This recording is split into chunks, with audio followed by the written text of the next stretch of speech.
গণতন্ত্র এই সংবিধানে না, গণতন্ত্র হলো মাইন্ডসেটে, চিন্তা চেতনায় গণতন্ত্র থাকতে হবে, তাহলে এই দেশে গণতন্ত্র আসবে। মাননীয় স্পিকার, আমি আর বেশি সময় নিব না, একটা কথা বলি, পলিটিক্সে there is a simple line, that is the straight line. আপনি জনগণের জন্য কাজ করবেন, জনগণকে আপনাকে ভোট দিবে। আপনি এর বাইরে যা চিন্তা করবেন সেটাই কনস্পিরেসি, যত উপরে উঠাবেন পতন ততই খারাপ হবে। মাননীয় speaker, calm down, you'll have your turn if you understand. মাননীয় স্পিকার, আমি তো শুনতাম আওয়ামী লীগ গরিবের সরকার, জনসাধারণের সরকার, ছোটবেলা থেকেই শুনে এসেছি।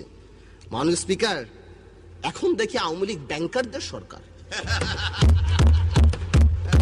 কই বাবা, এই যে রাজনৈতিক বিবেচনায় নতুন ব্যাংক। মাননীয় স্পিকার, মাননীয় প্রধানমন্ত্রী অনেকবার বলছে আমার এমপি মন্ত্রীদের টাকা পয়সা জমা দিতে হবে, কে কত টাকার মালিক, তথ্য অধিকার, এটা সেটা, কিন্তু আমরা পাইনি। বাট আমি কষ্ট করে ইলেকশনের হলফনামা থেকে বের করে নিয়ে আসছি, সবগুলি বলবো না। ফার্মার্স ব্যাংক, আমাদের অনারেবল মেম্বার অফ পার্লামেন্ট, আচ্ছা নাম বললাম না। ফার্মার্স ব্যাংক করতে মানুষ থেকে আপনাকে জানাই 400 কোটি টাকা লাগে, 4-এর পর 9টা শূন্য, এবং একটা ডাইরেক্টরের 35 কোটি টাকা। ফার্মার্স ব্যাংক যিনি করলেন, ইলেকশনের হলফনামায় 39 লক্ষ টাকার মালিক। মেঘনা ব্যাংকে করলেন, কোটি বাটি মিলে 27 লাখ টাকার মালিক। ফেডারেল ব্যাংক যিনি করলেন, কোটি বাটি মিলিয়ে 1 কোটি না 1.5 কোটি টাকার মালিক। দুর্নীতি নাকি আমরা করি? ইয়া খোদা, আমার কথা কি, দুর্নীতি অনেকেই করে লুকায়।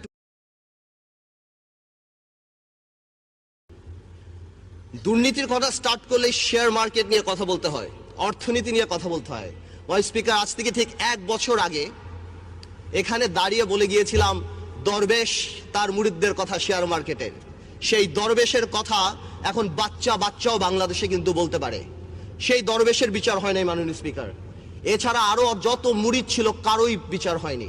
মাননীয় স্পিকার, গতবার তো বলে গিয়েছিলাম শেয়ার মার্কেটে জড়িত কারা ছিল। এখন সময় এসেছে হালকা করে বলার কিভাবে শেয়ার মার্কেটের ঘটনাটা ঘটানো হলো।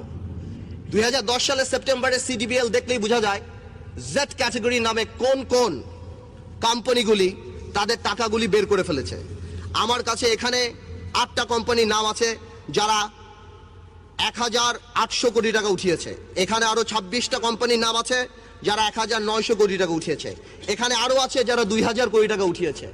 মাননীয় স্পিকার, সংসদ বা আমাদের গভর্নমেন্ট থেকে, সরকার থেকে বলা হলো, রেগুলেটর লাগানো হলো, এটা লাগানো হলো, অনেক কিছুই দেখেছি আমরা।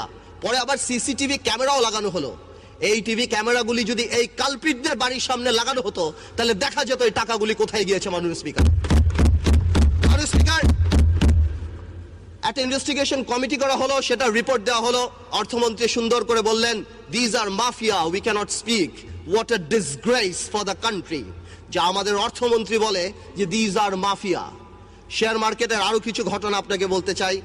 কয়েকদিন আগে পেপারে দেখলাম আমাদের বাংলাদেশ ব্যাংকের গভর্নর, কি নাম, ডক্টর আতিয়াস, তাকে ইন্দিরা গান্ধী অ্যাওয়ার্ড দেওয়া হচ্ছে। তাকে তো ধ্বংসাত্মক অ্যাওয়ার্ড দেওয়া উচিত শেয়ার মার্কেট ধ্বংস করার জন্য। যখন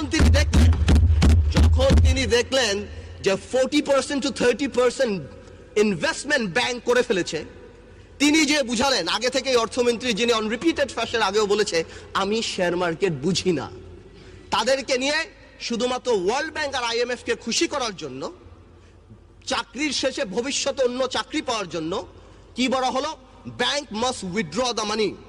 মাননীয় স্পিকার, 200 কিলোমিটার স্পিডের একটা গাড়ি যদি আপনি হঠাৎ ব্রেক করেন তাহলে কি হবে? যাত্রীরা নিহত হবে। এই বাংলাদেশের ব্যাংকের কিছু ব্যবসায়িক শকুনরা আর তাদের আশেপাশের কিছু ব্যবসায়ীরা এই শেয়ার মার্কেট থেকে টাকাটা নেওয়া আরম্ভ করলো। আমার শেয়ার মার্কেটটা ভেঙে চূর্ণ বিচ্ছিন্ন হয়ে গেল, বাংলাদেশের মিডল ক্লাস ফ্যামিলি ধ্বংস হয়ে গেল। মাননীয় স্পিকার, মাননীয় প্রধানমন্ত্রী উদ্যোগ নিলেন, এই দরবেশকে আবার সেই সিটে বসালেন। আমার মনে আছে, আমি ছিলাম না সংসদে, তবে সুরঞ্জিত গুপ্ত সাহেব বলেছিলেন কি জানি, ভূত শস্যের মধ্যে ভূত থাকা। দরবেশও কিছু করতে পারলো না, বিভিন্ন ব্যাংকের সাথে কথা বললেন, বললো নাকি কিছু টাকা দিবে, কোন প্রাইভেট ব্যাংকের মালিক একটা টাকাও দিল না এই শেয়ার মার্কেটে। মাননীয় স্পিকার, এমনও দেখা গিয়েছে অনেক ব্যাংকের মালিকরা তারা ডাইরেক্ট ব্রোকারেজ হাউসে এই টাকাটা নিয়ে গিয়েছে। এটা বাংলাদেশের সবচেয়ে বড় কারাপশন। এই ইতিহাস হয়ে থাকবে। আমি একটা কথা বলতে চাই, সরকারের উচিত কোনো আইন পাশ করে রেট্রোস্পেক্টিভ এফেক্ট দিয়ে এই শেয়ার মার্কেটের কালপিটদের বিচার করা, অথবা এমন কোনো আইন করা যাতে আগামীতে শেয়ার মার্কেটে কেউ কোনো ধরনের এই ধরনের ফাঁস না করতে পারে। মাননীয় স্পিকার, 1 কোটি লোক রাস্তা এফেক্টেড। বাংলাদেশের মানুষের কাছে এই হাতে গোনা কয়টা টাকাই তো তাদের সোশ্যাল ইম্প্যাক্ট, তাদের সোশ্যাল রেসপেক্ট। যাদেরকে আপনি দেখেন মাননীয় স্পিকার রাস্তায় দাঁড়িয়ে শেয়ার মার্কেটের জন্য চিল্লাচিল্লি করছে, তারা কিন্তু সর্বস্ব হারিয়েছে। আরো অনেক লোক আছে, আরো অনেক মা বোনেরা আছে, আরো অনেক মিশনে আমার আর্মি অফিসাররা আছে, আরো অনেক পুলিশের কর্মচারী আছে, সরকারি কর্মচারী আছে, যারা রাস্তায় লজ্জায় বের হতে পারে না।